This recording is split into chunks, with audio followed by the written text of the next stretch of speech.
Dharmanagar rail স্টেশনে train থেকে ঝাঁপ দিয়ে গুরুতর আহত এক মহিলা।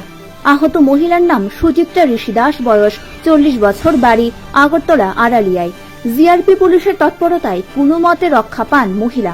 ঘটনার বিষয়ে ধর্মনগর দমকল বাহিনী থেকে জানা গেছে, সকাল 11টা নাগাদ ধর্মনগর রেল স্টেশন থেকে খবর আসে এক মহিলা ট্রেন থেকে পড়ে গুরুতর আহত হয়েছেন।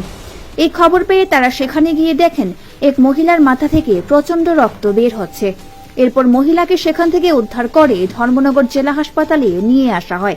বর্তমানে জেলা হাসপাতালে আহত মহিলা চিকিৎসা চলছে।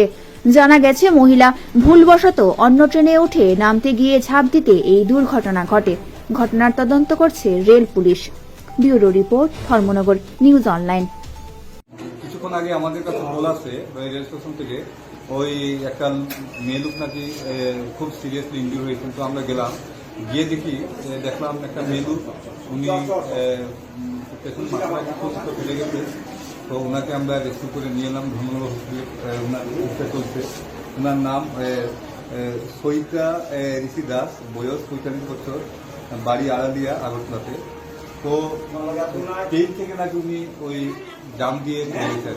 ট্রেনটা না থামানোর আগে একটু স্লো পজিশন ছিল, জাম দিয়ে লাফ দিয়ে পড়ে গেছে। ওই দিয়ে এই